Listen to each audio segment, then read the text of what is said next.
This next panel I'll introduce is called Paper Chained. Founded in 2017, Paper Chained is a journal of writing and artistic expressions from individuals affected by incarceration.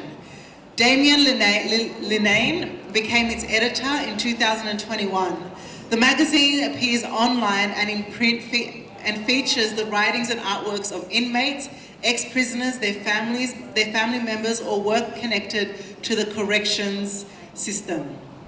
The hard copy magazines are posted for free to prisoners inside. Damien will talk about his own experience in prison, and how Paper Chained is put together and why it matters so much. In the last issue, he got a piece from an inmate who just wanted to share his passion for reading. The only time that he didn't feel like he was in prison was when he was reading or writing. So I'd like to introduce Damien Linnane. Damien, please come through. Damien, with the lack of programs and therapy in prison, Damien Linnane spent the first half of 10 months, you can have a seat or we can just hang out here and you can listen to me talk about you, to you, at least it's not behind your back. Now, Damien Linnane spent the first half of 10 months of prison, of his prison sentence writing the crime novel Scarred, and the second half teaching himself to draw. Since his release from prison, he has illustrated the 2021 book This Is Ear Hustle, and has held 6 solo art exhibitions ranging from Sydney to San Francisco. Woo! Damien now works as an editor of prison magazine Paper Chained and is also completing a PhD in law, which focuses on making Medicare and mental health services available for prisoners. Thank you so much, Damien. You can have a seat. Murray Cook is a Maroubra-based marine biologist and musician who is now the coordinator of the Community Restorative Centre's Songbirds, prison songwriting, art and therapy program. He has performed, recorded and toured internationally with Midnight Oil, Warumpi Band, that's it, I knew you were familiar, you looked familiar. Warumpi Band, Mixed Relations, Mental as Anything, Leah Purcell and Marlene Cummins. Murray has also written soundtracks for TV and film production, has worked as a music teacher at Long Bay Jail for 21 years before the New South Wales prison teachers were made redundant. That's a shame. Are you serious? We've got to bring them back. And they were made redundant by the Premier Mike Baird. I wonder why, so they get me started. He has since written and implemented the Songbirds songwriting workshop programs across the state from Silverwater to Broken Hill, as well as in community at Osnam Learning Centre. I used to work there. I used to do radio workshops there. It's a really good learning centre. And has also oversees the art and drama workshop programs in New South Wales prisons. Murray was a speaker at the International Conference of Arts and Mental Health in 2019 and at the Addi Road Writers Festival in 2021 and this year. So please welcome Murray Cook and Damien. Look, I'm just going to do a quick intro, get on with it. I've got a great deal of admiration for Damien, having worked for a community restorative centre for 6 years, and the aim of the Community Restorative Centre, which is now based in Canterbury, is to reintegrate people into society. And we do that through incredible selfless staff that we have, helping people get out of jail with welfare, rehab, all kinds of things, housing. I'm so privileged to work there, incredibly dedicated people. And when I first started working there, after we were made redundant, I was asked to write a songwriting program based on my experiences, 21 years of working at Long Bay, and as a musician and songwriter. And eventually that expanded also into art, and we even did some theatre programs, some drama programs. And also we have a creative arts unit, and we have our boss Alison there, and the lovely Alex, who's a supervisor. Great to see, and Chris, good to see you all come down. And we've just recently expanded into this wonderful magazine, Paper Chained, and Damien has taken over the editorship, and he's a real inspiration, so I'll just hand over to him and let him tell you the story. Damien Linnane.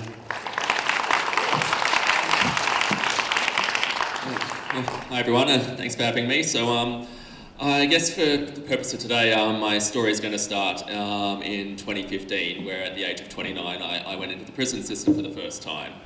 And for those of you who haven't been, when you go in, you go through a series of mandatory appointments. And so my appointments went something like this. I had an appointment with the Services and Programs Officer, and she told me that because I was assessed as a low risk of reoffending, not only did I not have to do any rehabilitation, I wasn't eligible for any, even if I wanted to do some. And at this point, she said rehabilitation is reserved for people with medium to high risk of reoffending, and I'm like, so you have to wait for me to get worse before you'll help me get better. And limited funding and all that. My next appointment was with the education officer, and the education officer said they had two things available. First thing was basic literacy, which I already knew how to read, so that wasn't too helpful. And the other one was a statement of attainment in welding, which is all well and good, except the wait list to get on the course was longer than my sentence. So, and at this point I had my last appointment with the prison psychologist, and this appointment has actually changed my life. So I told the psychologist that I was getting therapy while I was on bail, and how it was really helpful, and I said I thought it would really be beneficial for me for that to continue while I was in prison. And she said to me, Damien, everyone in prison would benefit from therapy, but there's no funding for that. My job's just to assess whether people are suicidal or dangerous. And so, incidentally, that's changed my life. I'm now doing two things. I'm making paper change, which I'll talk about more, but I'm also doing a PhD through the University of Newcastle, which aims to make Medicare available in prison, because that's why there's no mental health services and other things, because there's no Medicare, so you can't have anything that is funded with Medicare rebates, such as a mental health care plan. Anyway, that's a talk for another day. So I'm in prison, and I found out that I've got nothing constructive to do for the entire sentence, and I start to panic. Then it occurred to me, I've been a prolific reader all my life, and I've always wanted to write a book, and the only thing I've really got here in my cell is pen and paper. And so I started writing a crime novel, which is again another story in itself. I've given talks just on writing a novel in prison, which incidentally, writing by hand, I'm really not recommended. I thoroughly encourage you to use word processing software. I'll tell you two things. First of all, obviously I couldn't back up my manuscript in the cloud, so I had to write every chapter twice. And when I wrote it the second time, I would post the second copy to a friend on the outside, and I'm like, just keep these safe in case that my copies inside get destroyed or confiscated. And that was the second part, was that I wrote a crime novel, and I always thought this was kind of funny. Like, the prison library was full of crime thrillers. Like, I read the Silence of the Lambs, trilogy while I was in prison, but I wasn't allowed to write a crime book. You're not allowed to do anything that could be that could be construed as violent. And I wrote a crime novel, so there's a decent amount of violence in there. So I had to hide that novel the whole time I was writing it from the officers who would have confiscated it otherwise. I hid it in between my journal, and thankfully I got away with doing something constructive. So I finished that after 5 months, and then I started to teach myself to draw, because I didn't have an idea for a second book. And I had to teach myself because I was at Glen Innes Correctional, and once upon a time they had an art and programs room there, but by the time I'd got there, they'd shut it down, and they were renovating it to turn it into a new cell block, because who needs rehab when we can have overcrowding? But so I've started teaching myself to draw out of pictures from magazines, because it's very hard to get good drawings, good pictures in prison. And so I'm making all this art and I'm making all this writing, but it's really frustrating, because there's nothing constructive for me to do with all this material. It's gathering in a box under my bed. And so I asked around, I'm like, has anyone ever heard of a prison magazine? Has there ever been one? Turns out there's been a lot, but there hadn't been one for a very long time, so long that nobody could remember one. And so I said to myself, this is crazy. There should be some kind of creative outlet. So when I get out, I'm going to start one up. Thankfully, somebody beat me to it by a couple of months, which was a really good thing because I had a life to rebuild. But so somebody else started up Paper Chained, and I got in touch with her and I said, I had an idea for something like this. Do you need a hand? And she's like, yes, I definitely need a hand. And for the next like 4 years, she produced this annually by herself, and I was like her unofficial assistant, I guess. And she said to me, like, Damien, I can't do this anymore. I'm self-funding. It's taking up a lot of time. Is there any chance you'd want to take it over? To back up a bit, so I've gotten out of prison. I've continued with my writing. I found a publisher for my novel. It came out in 2019. I've got copies at my stall over there, next to Harry Hartog's, and then I wrote a memoir, which I actually only found a publisher for last week, so hopefully that'll be out in about 3 months or so, which is a bit exciting. But then I've kept on with my art, and my art focuses a lot on the criminal justice system, and I had this art exhibition in Newcastle called Broken Chains, where the theme was people who made the most of their time in prison. I drew Malcolm X, Nelson Mandela. And then I drew this guy called Erlon Woods, who is the co-founder of a podcast called Ear Hustle. Ear Hustle is the first podcast made entirely inside a prison. It's made at San Quentin in California, and they were a finalist for the Pulitzer Prize in 2020. And anyway, I've drawn him, and I've tagged him in that photo on Instagram. I was hoping he'd like and comment. I thought that'd really make my day. And he did, and then he sent me a message. He said, this is really great, Damien. We've been looking for someone will be in touch. And I was like, and at the time I was doing a master's degree. I was very poor, and I was like, I sure hope like one of his friends wants to buy a portrait, an extra $300 would be really good right now. And then the next day I got an email from Penguin Books offering me the contract to illustrate their book. Which was a really incredible opportunity. Like my other artist friends are like, you get contracts from Penguin by tagging people on Instagram. I think I don't think this is normal. They was just in the right place at the right time, and it's actually really interesting how things sometimes just come together very well. So I've illustrated this book, and then I had the art exhibition for that book at Boomgate Gallery.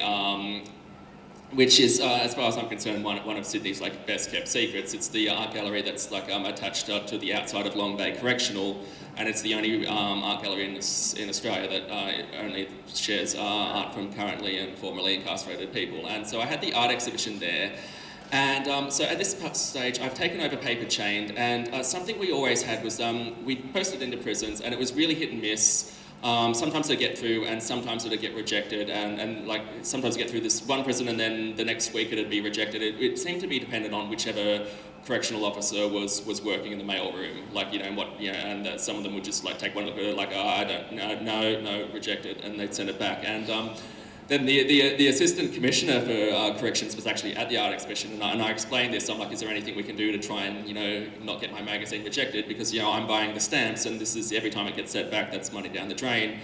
And they got tablets in the New South Wales prison system during COVID for video visits, and he said, well, why don't we put them on the tablets? And I was like, great. And then I was really ecstatic. I'm like, oh wow, isn't this great? And then I started to panic because this previous editor, she asked me if I wanted to take over the prison magazine, and even though I didn't have the time or the money, I knew how much difference that would have made to my mental health when I was incarcerated, so I said yes. And then I got told the magazine would be put on the tablets, which meant my readership went from about 200 to about 6,000 overnight. And at this point I'm like, I don't know what to do. Like I was already stretched too thin, and then long story short, I've applied for some funding, and I've got picked up by the Community Restorative Centre. So I've now created a job for myself. I'm the editor of the magazine, and so yeah. Incidentally, when I planned this speech, I had no idea that both the CEO of the Community Restorative Centre and the Assistant Commissioner for Corrections were going to be in the audience. So they're both here. So hi to both of you. You've made this possible, but. Yeah, so that's what I'm doing now. This is my day job. Every morning I go to my PO box, I collect the mail from people in prison. I get about 3 letters from people in prison a day. Most of it's poetry.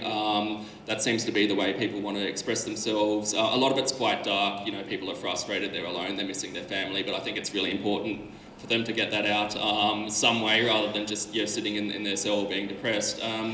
There's a lot of art too, and then sometimes we just get like things that just really blow me away.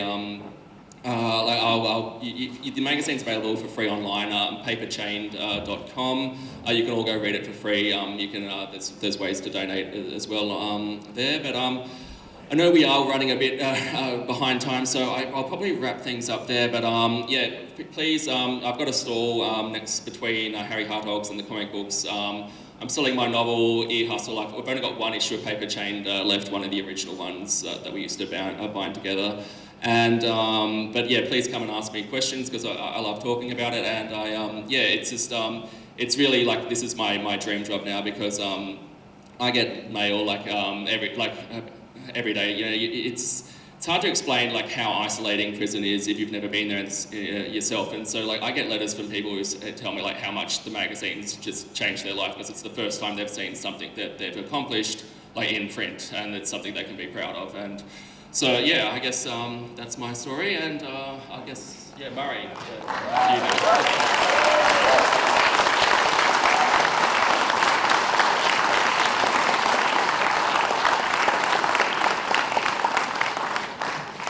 Thank you so much, Damien. Thank you for sharing. Very inspiring. Yes, like Damien said, you can go to the book signing area and get to know more about his work.